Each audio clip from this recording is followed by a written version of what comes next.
హరే నమ, శ్రీకృష్ణాయ నమ. ఆట విడుపు కథల కార్యక్రమం 98వ ఎపిసోడ్కి అందరికీ స్వాగతం, సుస్వాగతం. గత 97 ఎపిసోడ్లు మనం పూర్తి చేసుకుంటూ రకరకాలైనటువంటి కోణాలలో రకరకాల విషయాలని విశ్లేషణ చేసుకున్నాం. కొన్ని ఇతిహాసాలు, కొన్ని చారిత్రక విషయాలు, కొన్ని ఆధ్యాత్మిక విషయాలు, ప్రస్తుత విషయాలతో సమన్వయం చేసుకుంటూ చాలా విషయాలు మనం చర్చించుకున్నాం. ఇవాళ ఒక ప్రత్యేకమైనటువంటి విషయాన్ని మనం చర్చించుకునేందుకు ప్రయత్నం చేద్దాం. మహాభారత సంగ్రామం జరుగుతున్నది. భీష్ముడు తన పరాక్రమంతో పాండవ సేనను మొత్తాన్నింటిని తుత్తునీలు చేస్తున్నాడు. భీష్మాచార్యుల వారిని ఆపే శక్తి ఎక్కడా కనబడటలేదు.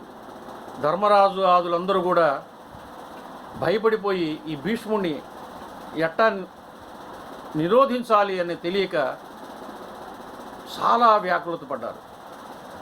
ఆ సమయంలో శిఖండిని అడ్డం పెట్టుకుని యుద్ధానికి వస్తారు. అప్పుడు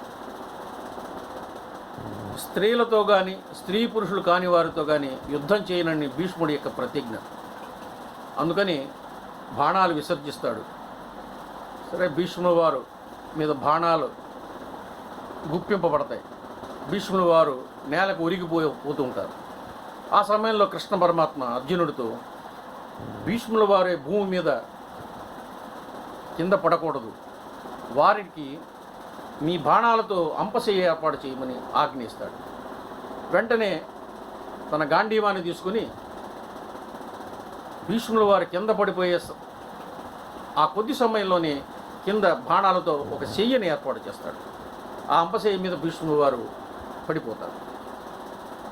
అది దక్షిణాయనం అవటం మూలాన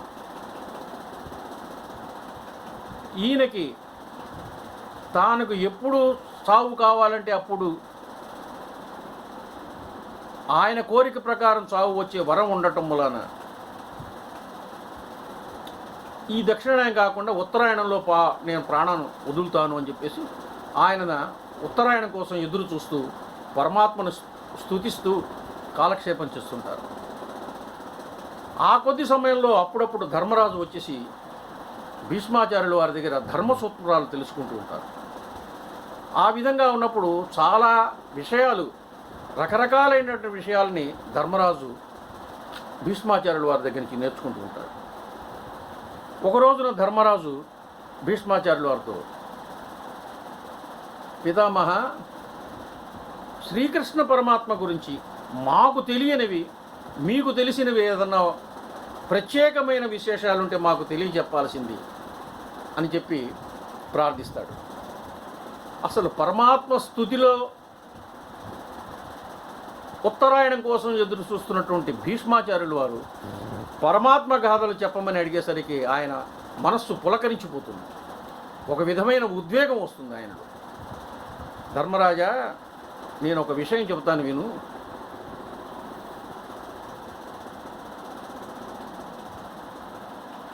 అని శ్రీకృష్ణ పరమాత్మ యొక్క ప్రత్యేకమైనటువంటి విషయాలు కొన్ని ధర్మరాజుకు తెలియజేస్తాడు.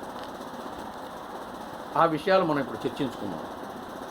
రామావతారంలో రాముడు తాను దేవుడునే, నాదొక అవతారం, దశావతారంలో ఒకటి, నేను విష్ణుమూర్తిని అన్న భావం వచ్చేటట్టుగా ఎక్కడా ప్రవర్తించలేదు. కేవలం మానవ మాతృడుగానే ప్రవర్తించాడు. మానవ మాతృలాగా శోకించాడు, మానవ మాతృలాగా ఉద్వేగం పొందాడు, మానవ మాతృలాగా అందరినీ ప్రేమించాడు. ఎక్కడా తాను భగవంతుడని చెప్పుకోలేదు. అలాగే శ్రీకృష్ణ పరమాత్మ తనది సంపూర్ణ అవతారం అని చెప్పి లోకానికి చాటి చెప్పి తాను దేవుణ్ణి అని చెప్పి చెప్పకనే చెప్పాడు. చిన్నతనంలోనే చిటికిన వేలు మీద గోవర్ధన పర్వతం ఎత్తి తాను దైవస్వరూపుడుగా చాటుకున్నాడు. రకరకాలైనటువంటి తాను చేసినటువంటి క్రియల వల్ల ఈ గోపాలుడు, ఈ చిన్ని బాలుడు దేవుడు, దైవస్వరూపుడు అని చెప్పి అందరూ గమనించారు. కానీ కృష్ణ పరమాత్మ మానవలోకానికి తాను మానవుడుగా ఆచరించినటువంటి ఒక విషయాన్ని భీష్మాచార్యుల వారు ధర్మరాజు ముందుకు తీసుకొచ్చారు. అదేంటంటే పుత్ర సంతానం కోసం శ్రీకృష్ణ పరమాత్మ హిమవత్ పర్వతం మీద 12 సంవత్సరాలు వ్రతం చేశారు. తిక్కన సోమయాజి గారు ఆ విషయం చెబుతూ 12 వార్షిక వ్రతకృష్ణుండై అని చెప్పి అన్నారు. 12 సంవత్సరాల వ్రతం చెయ్యాలని అన్నటువంటి దీక్షలో ఉన్నాడు పరమాత్మ అని చెప్పి అన్నారు. తాను వెడుతుంటే ఆ యొక్క తపస్సుకు హిమవత్ పర్వతానికి వెడుతుంటే ఆయనతో పాటు రుక్మిణీమాత కూడా అనుసరిస్తుంది. 12 సంవత్సరాలు చేశాడు స్వామి. వ్రతదీక్ష పూర్తి కావస్తున్నది. హిమవత్ పర్వతం మీద వ్రతదీక్షలో ఉన్నాడు, స్వామివారిని దర్శించాలని చెప్పి నారద మహర్షి బయలుదేరాడు. ఆ నారద మహర్షి ఇట స్వామివారిని చూడటానికి వెడుతున్నాడు అని తెలిసేసరికి ఆయనతో పాటు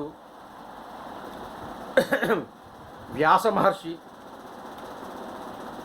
వాల్మీకి, దేవలుడు, కాశ్యపుడు తదితర మునులు చాలామంది తమ శిష్య పరంపరను అందరినీ తీసుకుని బయలుదేరారు. పరమాత్మ దర్శనం అంటే ఎవరికి ఇష్టం ఉండదు? ఆ దివ్య దర్శనాన్ని కోరుకోని వాళ్ళు ఎవరు ఉంటారు? అందుకని అందరూ నారద మహర్షితో ఆతృతగా స్వామి దర్శనానికి బయలుదేరి హిమవత్ పర్వతం మీదకి వెళ్ళారు. 12 సంవత్సరాలు స్వామి దీక్ష చేసి బాగా శారీరకంగా సృష్టించిపోయి ఉన్నట్ట. కదలటానికి కూడా ఓపిక లేదుట స్వామికి. ఆ సమయంలో ఈ మహాత్ములందరూ అక్కడ వెళ్ళేసరికి స్వామి గబగబా లేచి అందరినీ ఆహ్వానించి వాళ్ళందరినీ తగు రీతిలో ఎవరిని ఎట్టా సత్కరించాలో ఆ రీతిలో అందరినీ సత్కరించి కూర్చోబెట్టాడు. పలకరింపులు అన్నీ అయిపోయిన తర్వాత అందరూ కూర్చొని సత్సంగం చేసుకున్నారు. ఆ సత్సంగంలో స్వామి ఒక్కసారిగా అందరితో మాట్లాడుతూ పెద్దగా ఆవలించాడు. స్వామి ముఖంలోంచి ఒక బ్రహ్మాండమైనటువంటి అగ్ని గోళం ఒకటి బయటికి వెళ్ళిపోయింది. బర్రమని ప్రచండ వేగంతో వెళ్ళిపోయింది. ఆ వేడికి పక్కనున్న వాళ్ళు కూడా అసలు మాశానం అయిపోతానామా అన్నంత భయపడ్డారట. అంత వేడిగా వెళ్ళిపోయి దూరంగా ఉన్నటువంటి కొండల మీద ఉన్నటువంటి అడవులన్నింటినీ కాల్చేసి ఒక క్షణంలో మాయమైపోయింది. ఎటుపోయిందో తెలియదు. మళ్ళా కొద్దిసేపు అయిన తర్వాత మళ్ళా గిరగిర తిరుగుతూ వచ్చేసి స్వామిలో లయం అయిపోయింది. మహర్షులందరూ ఆశ్చర్యపోయారు. నారద మహర్షులతో సహా అందరూ ఆశ్చర్యపోయారు. ఏమిటి ఈ వింత అని చెప్పేసి. సరే, పరమాత్మ ఆ అగ్నిని అంతటిని ఆకలింపు చేసుకుని నిర్జించుకొని తనలో లయం చేసుకుని ప్రశాంతంగా, ఓ మహామునులారా, నాలోంచి అగ్ని వచ్చింది, బయటికి వెళ్ళింది, మళ్ళా నాలోకి వచ్చింది. మీకు ఈ విషయం ఏమన్నా అర్థమైందా? అర్థమైన ఉంటే ఎవరైనా చెప్పండి అంటాడు. పరమాత్మ, నీ లీలలు మేము చెప్పేంతటి మునగాళమా? మాకేం అర్థమవుతాయా?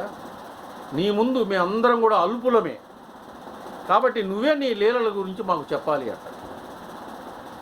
ఏమీ లేదు, ఆ అడవులలో ఒక బ్రహ్మాండమైనటువంటి రాక్షసుడు ఉన్నాడు.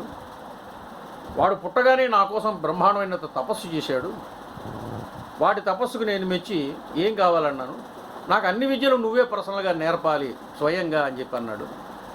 సరే అని చెప్పి నేను స్వయంగా వాడికి అన్ని విద్యలు నేర్పాను. నా దగ్గర అన్ని విద్యలు నేర్చుకున్నాడు. ఎప్పుడైతే వాడికి నేను అన్ని విద్యలు నేర్పానో నేను వాడికి ప్రథమ గురువునైపోయాను. గురువు తండ్రి లాంటి వాడు నా దగ్గర విద్యలన్నీ నేర్చుకుని ఆ యొక్క విద్యలను ఉపయోగించి లోకాలన్నింటినీ భీతి కలుపుతూ అందరినీ భయభ్రాంతులు చేస్తున్నాడు. అటువంటి వాడిని సంహరించాలి. కానీ తండ్రిగా నేను ఒక కుమారుణ్ణి నేను చంపలేను. ఏ విధంగా చంపుతాను నేను నా కుమారుణ్ణి? అందుకని వాడిని చంపడానికి ఇంకొకడు కావాలి. అందుకని నేను ఒక కుమారుడు కోసం ఈ హిమవత్ పర్వతం మీదకి వచ్చి నేను తపస్సుకు మొదలుపెట్టాను. ఎందుకని నేను చంపలేను? విషవృక్షోపి సంబధ్య స్వయం చేతు మాసాం వ్రతం. ఎంత విషవృక్షాన్నైనా సరే ఎవడైనా స్వయంగా పెంచుకుంటే ఆ విషవృక్షాన్ని తుంచేయాల్సి వచ్చినప్పుడు చాలా బాధపడతాడు. కాళిదాసు గారు ఈ విషయాన్ని ఈ శ్లోకంలో చక్కగా వివరించాడు. విషవృక్షోపి సంబధ్య స్వయం చేతు మాసాప్రతం. ప్రేమగా పెంచుకున్నాం కానీ అది విషవృక్షమైంది. ఆ విషవృక్షాన్ని మన చేతులతో తుంపాలనేసరికి మనకు బాగా మనస్సు విలవిల్లాడిపోతుంది. అలాగే ఆ రాక్షసుడు లోకకంటకుడయ్యాడు. వాడిని చంపాలంటే నాకు చేతులు రావట్లేదు.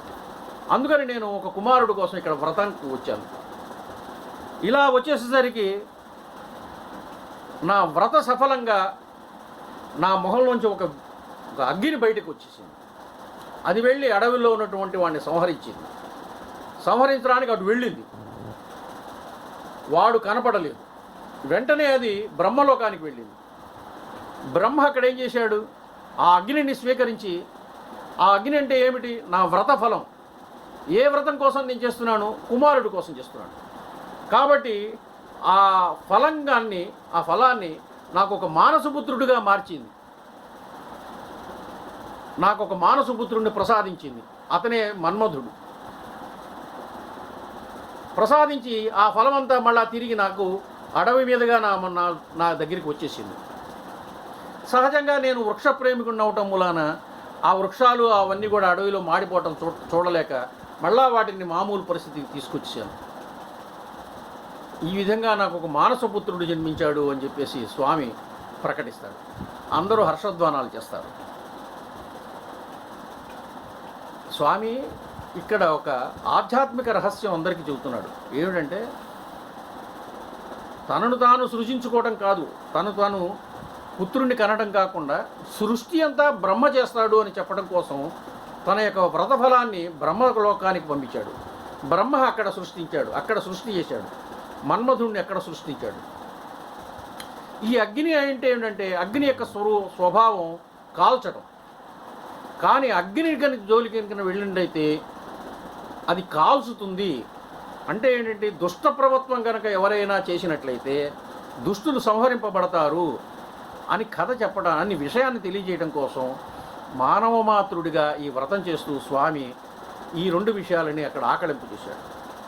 అందరికీ తెలియపరిచాడు. అందరూ సంతోషించారు. స్వామి అప్పుడు అందరినీ ఒక విన్నపం చేశాడు మహర్షులందరికీ. నేను బాగా అలసిపోయి ఉన్నాను. నాకు కాస్త శక్తి రావడం కోసం ఇతిహాసాలలో ఉన్నటువంటి ఆసక్తి కలిగినటువంటి కథను ఏదైనా నాకు చెప్పండి అని చెప్పి పరమాత్మ ప్రశ్నించాట. మళ్ళా అందరూ ఉలిక్కిపడ్డారు. స్వామి, సృష్టిలో నీకు తెలియనటువంటి ఇతిహాస కథలు మేమేమి చెబుతామయ్యా? అందులో నీ కథలే చాలా ఆనందాన్ని కలిగించే కథలు ఎన్నో ఉన్నాయి. నీ లీలలు మేము చెప్పలేము. అనన్య సామాన్యాలు నీ లీలలు. నీ లీలలకి మించినటువంటి లీలలు ఎక్కడుంటాయి స్వామి? పైగా మేము నీ ముందు చెప్పడమా? మాకు తెలియదు స్వామి, నువ్వే చెప్పు. కాదు, నేను అలసిపోయి ఉన్నాను, నాకు కాస్త విశ్రాంతి కావాలి. కాబట్టి ఏదో ఒక కథ చెప్పండి, ఒక ఇతిహాసంలో ఒక కథ మీకు తెలిసింది చెప్పండి. అప్పుడు వాళ్ళందరూ చాలా బెరుకుగా నారద మహర్షికి చూస్తారు. నారద మహర్షి, మీరే చెప్పాలి ఈ యొక్క కథని, మేమెవరూ చెప్పలేము అని చెప్పేసి వాళ్ళందరూ కూడా నారద మహర్షిని ప్రాధేయపడతారు. అప్పుడు నారద మహర్షి లేచి పరమాత్మకు నమస్కరించి ఒక చక్కటి కథ చెప్తాడు. అదేమిటంటే ఉమామహేశ్వర సంవాదం. పార్వతీ పరమేశ్వరులు ఎట్లా సంభాషించుకున్నారు, ఆ సంభాషణలో ఉన్నటువంటి విషయాలు ఏమిటి అన్న విషయాన్ని నారద మహర్షి పరమాత్మకి చెబుతున్నట్లుగా మునులందరికీ చెబుతూ మునుల ద్వారా మనకి తెలియజేస్తున్నాడు ఈ ఉమామహేశ్వర సంవాదాన్ని. అని తెలియజేస్తున్నట్టుగా భీష్మాచార్యులు వారు ధర్మరాజుకు చెబుతూ ధర్మరాజు ద్వారా మనకి తెలియజేస్తున్నారు ఉమామహేశ్వర సంవాదం. ఒక రోజున పరమేశ్వరుడు పర్వతం మీద కూర్చుని తపస్సు చేసుకుంటున్నాడు. వెండి పర్వతం మీద. పార్వతీదేవి చాలా అనురాగంగా వచ్చేసి స్వామి కళ్ళు వెనకాల నుంచి మూస్తుంది. ఎప్పుడు కూడా పార్వతి అంత అనురాగంగా పరమేశ్వరుడి దగ్గరికి వచ్చినటువంటి దాఖలాలు లేవు. పరమేశ్వరుడు ఉప్పొంగిపోతాడు. పార్వతీమాత పరమేశ్వరుడి కళ్ళు గట్టిగా మూస్తుంది. అంతే, అన్ని లోకాలు ఒక్కసారిగా చీకటిమయమైపోతాయి. పక్షులు కలవరపడతాయి. మనుషులందరూ అల్లల్లాడిపోతారు. మునులు మునీశ్వరులు అందరూ కూడా భయపడిపోతారు. ప్రపంచం అంతా కలవరపడిపోతుంది. ఏంటి ఈ ఈ యొక్క ఆపద? ఒక్కసారిగా చీకటి ఆవరించింది, అంధకార బంధురం అయిపోయింది జగత్తు మొత్తం అని చెప్పేసి అందరూ భయభ్రాంతులైపోతారు. క్షణకాలంలో ఈ యొక్క భయభ్రాంతులైనటువంటి జగాలన్నిటినీ పరమేశ్వరుడు వీక్షించి ఒక్కసారిగా తన మూడో కన్ను తెరుస్తాడు. మూడో కన్ను తెరిచేసరికి మళ్ళా అన్ని జగాలలో వెలుగు సంప్రాప్తం అవుతుంది. పక్షులన్నీ కిలకిల రావాలతో ఎగురుతూ ఉంటాయి. నదులన్నీ ప్రవహిస్తాయి. కొండలు ఆనందిస్తాయి. మనుషులు మునులు అందరూ కూడా ఆనందిస్తారు. మళ్ళా వెలుగు వచ్చింది, ఏదో జరిగింది, అయినా వెంటనే మళ్ళా అది సమసిపోయింది, ప్రమాదం అని చెప్పేసి అందరూ సంతోషిస్తారు. పార్వతీదేవి ఈ యొక్క సంఘటనని గమనిస్తుంది. వెంటనే పరమేశ్వరుడి యొక్క ముఖం మించి చేతులు తీసేసి సిగ్గుపడుతూ పక్కకు వైదొలుగుతుంది. పరమాత్మ అనునయంగా, పార్వతి, నీ మనసులో ఏదైనా అనుమానం ఉంటే అడగాల్సింది అంటాడు. స్వామి, నేను కన్నులు మూశాను, మీరు మూడో కన్ను ఎందుకు తెరిచారు అని అడుగుతుంది. సంవాదంలో మొదటి ప్రశ్న.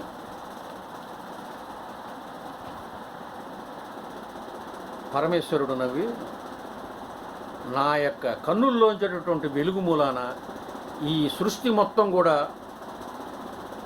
సృష్టి లయకారాలన్నీ కూడా జరుగుతున్నాయి. నేను కన్ను మూస్తే త్రిజగాలన్నీ కూడా అల్లకల్లోపై అంధకార బంధురం అయిపోతాయి. క్షణకాలం నువ్వు ఎప్పుడైతే నా కన్ను మూసావో జగమంతా చీకటైపోయింది. అందుకని నేను మూడో కన్ను తెరిచాను. క్షమించండి స్వామి అని చెప్పి పార్వతీదేవి పక్కకు దులుగుతుంది. కాదు కాదు, ఇంకా ఏదన్నా ఉంటే అడుగు అంటాడు. అప్పుడు స్వామి, అయితే మీకు 4 ముఖాలు ఎందుకు వచ్చినాయి అని అడుగుతుంది. మంచి ప్రశ్న వేశావు. సుందుడు, ఉపసుందుడు అని చెప్పేసి 2 రాక్షసులు ఉన్నారు. వాళ్ళని చంపడానికి బ్రహ్మ లోకంలో ఉన్న అందాలన్నిటినీ ఒక నువ్వు గింజ లెక్కలో తీసుకువచ్చేసి తిలోత్తమ అని చెప్పినటువంటి ఒక నాట్యగత్తని ఏర్పాటు చేశాడు. ఆవిడ దేవకార్యం చేయడానికి వచ్చింది. ఆవిడ వచ్చి నా చుట్టూ ప్రదక్షిణ చేసింది. నేను ఆవిడని అన్ని దిక్కులు చూడటం కోసం 4 వైపులా ఆవిడని చూశాను. అట్లా 4 వైపులా చూసేసరికి నాకు 4 ముఖాలు ఏర్పడ్డాయి అనేటికి ఆనందిస్తుంది పార్వతి. ఇంకా ఏమన్నా ఉంటే, అనుమానాలు ఉంటే అడుగు అంటాడు. స్వామి, మీరు నీలకంఠులు ఎందుకు అయ్యారు అంటుంది. ఇవన్నీ కూడా పార్వతీదేవికి తెలియని విషయాలు కాదు, మునులకి వాళ్ళకి తెలియని విషయాలు కాదు. భీష్ముడి ద్వారా ధర్మరాజుకు చెబుతున్నాడు, ధర్మరాజుకు తెలియని విషయాలు కాదు. కానీ వీళ్ళందరి ద్వారా మనకి లోకానికి తెలియజేయడం కోసం భీష్మాచార్యుల ద్వారా ధర్మరాజు చెబుతున్నారు. ఈ ధర్మరాజు చెప్పే కథలో పార్వతీదేవి అడగటం, పరమేశ్వరుడు చెప్పడం జరుగుతున్నది. మృంగమనే సర్వమంగళ ఆ యొక్క మర్దన చేస్తున్నప్పుడు, సముద్ర మర్దన చేస్తున్నప్పుడు దాంట్లో విషం వచ్చింది. విషం వచ్చినప్పుడు ఆ ప్రపంచమంతా ఈ విషానికి నాశనం అయిపోతుందంటే ఇది నువ్వు మెంగమని చెప్పి అందరూ అంటారు. పార్వతీదేవి చూస్తే తర్వాత మెంగమంటుంది. అప్పుడు పరమేశ్వరుడు ఆ విషాన్ని మింగుతాడు. మింగేసరికి ఆ విషం కనుక లోపలికి వెళ్ళిపోతే ఆయన కడుపులో ఉన్న జగాలన్నీ కూడా భస్మం అయిపోతాయని కంఠంలోనే ఆపేశాడు. ఆయన నీలకంఠుడయ్యాడట. ఇంకా ఏమన్నా ఉన్నాయా అడుగు అంటాడు. స్వామి, మీరు పినాకం అనేటువంటి ఆ యొక్క ధనస్సు ఎప్పుడు కూడా ధరిస్తుంటారు, ఎందుకు అంటాడు. ఏమీ లేదు, కణ్ణుడు అని చెప్పి ఒక మహర్షి తపస్సు చేశాడు. ఆయన చుట్టూ కూడా పుట్ట పేరుకున్నది. ఆ పుట్ట మీద బ్రహ్మాండమైనటువంటి వెదురు వృక్షం ఒకటి మొలిచింది. ఎంత పెద్ద వృక్షం అంటే చెప్పడానికి ఎవరు కూడా ఆ కొలమానాలు వేయలేనటువంటి పరిస్థితిలోకి వచ్చినది. ఆయన యొక్క జపానికి విష్ణుమూర్తి సందర్శించాడు. అప్పుడు ఆయన మీద మొలిచినటువంటి వెదురు వృక్షంతో, ఆ కొమ్మలతో ఈ పినాకిని తయారు చేశారు. తర్వాత గాంధీవం తయారు చేసింది. విష్ణుమూర్తి యొక్క శారంగాన్ని తయారు చేశారు. శారంగానేమో విష్ణుమూర్తి తీసుకెళ్ళాడు. గాంధీవానికి అర్జునుడికి ఇచ్చారు దేవేంద్రుడి ద్వారా. ఈ యొక్క పినాకాన్ని నేను తీసుకున్నాను, అందుకనే నేను ఎప్పుడు కూడా పినాకాన్ని పుచ్చుకుంటాను, అందుకనే నాకు పినాకీ అంటే ఇష్టం అంటాడు. స్వామి చివరిగా ఇంకొక అనుమానం ఉంది చెప్పండి అంటాడు. ఏమిటంటారు, మీరు ఎద్దుని ఎందుకుని వాహనంగా పెట్టుకున్నారు? నేను తపస్సు చేసే రోజుల్లో ఈ ఆవులన్నీ కూడా వచ్చేసి నన్ను ఎప్పుడు కూడా తపోభంగం చేస్తూ ఉండేవి. వాటికి దురదని నాతో వచ్చి నా దగ్గరికి వచ్చి దురుచుకుంటూ ఉండేవి. నేను వారికి కోపంగా వాటికేసి చూశాను, అవి భయభ్రాంతులు అయిపోయినాయి. అప్పటి నుంచి అవి పాలు ఇవ్వడం మానేసినాయి. అప్పుడు మునులందరూ కూడా వచ్చేసి నన్ను సమాధానపరిచి ఈ యొక్క గోరాజు అయినటువంటి ఒక ఎద్దుని నాకు బహుకరించారు. ఆ ఎద్దు ఎప్పుడైతే వచ్చిందో ఈ ఆవులు దూరంగా ఉండటం మొదలెట్టినాయి. ఆ ఎద్దును చూసి ఆవులు కూడా హాయిగా పాలివ్వటం మొదలెట్టినాయి. కాబట్టి ఆ ఎద్దుని నేను వాహనంగా చేసుకున్నాను. ఈ విధంగా ఉమామహేశ్వర సంవాదాన్ని చక్కగా ఆ యొక్క నారదుడు అలసిపోయినటువంటి శ్రీకృష్ణ పరమాత్మకు చెప్పినట్లుగా భీష్మాచార్యుడు గారు ధర్మరాజుకు చెప్పారు. ఈ విధంగా భాగవతంలో రకరకాలైనటువంటి రహస్యాలు ఉన్నాయి. ఈ రహస్యాలన్నింటిని కూడా మనం ఆకలింపు చేసుకుంటూ భాగవతంలో ఉన్నటువంటి భాగవత రహస్యాలని మనం తెలుసుకుంటూ మన పిల్లలందరికీ కూడా తెలియజేస్తూ మనందరం కూడా ఆధ్యాత్మికంగా ముందుకు సాగుదాం. స్వస్తి.